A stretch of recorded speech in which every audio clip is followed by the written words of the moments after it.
All right, so one of our most important applications of solving quadratic equations specifically is the Pythagorean theorem, which hopefully is a little bit familiar to you. And the Pythagorean theorem is just a way that it's a theorem that relates the lengths of sides of a right triangle. So say we have a triangle like this, and a right triangle means that it has a perfectly square angle to one of the corners. And then we have two sides. So the straight side is called the legs.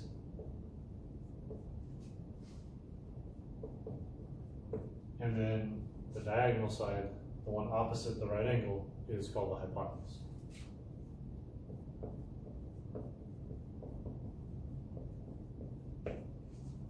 Okay.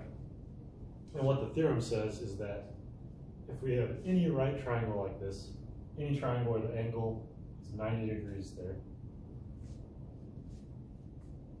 the lengths of the sides have this relationship. A squared plus b squared equals c squared. So you can see how somewhere, say we know two of the sides, but we don't know the third, well, there's a quadratic equation we can solve to find that out. Okay. So that's our basic use of the quadratic formula, or the Pythagorean theorem. So let's come over here to this example. Find the length of the missing side of the right triangle. And our triangle, we know two of the sides, 5, 13, and then we're looking for this third missing side called A. So if we refer back to our theorem here, well, A is the one we don't know, it's that bottom leg. We know B is 5, and then C is going to be the 13. So to get our equation to solve, we just plug those into the right place. So A squared plus B squared equals C squared. Okay, B is 5.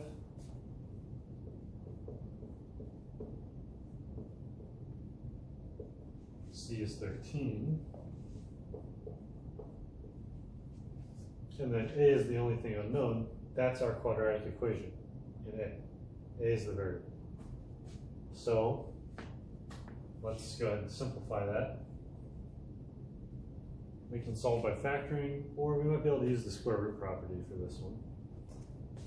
Let's say 5 squared is 25, 13 squared is 169.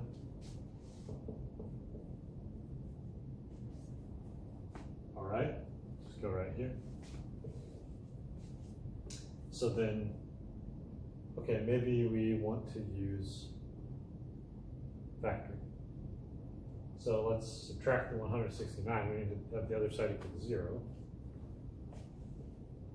So that's going to give us a squared, 169. 25 minus 169 is negative 144. And that equals 0. Okay. So now a squared minus 144, well, notice that 144 is 12 squared. So we have a difference of squares.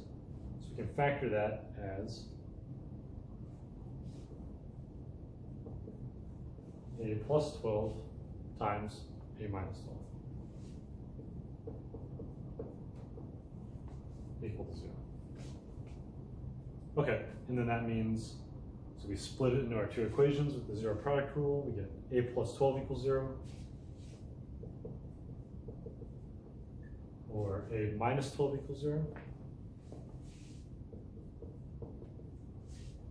And that means a equals negative 12, or a equals positive 12. Now here, because we're talking about an actual length of a physical object, right, a triangle, we can't use the negative one. Because negative length, that wouldn't make sense.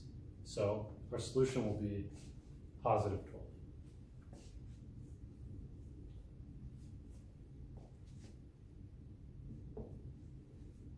So that's your basic Pythagorean theorem problem. Next video, we'll look at a longer word problem involving the Pythagorean theorem.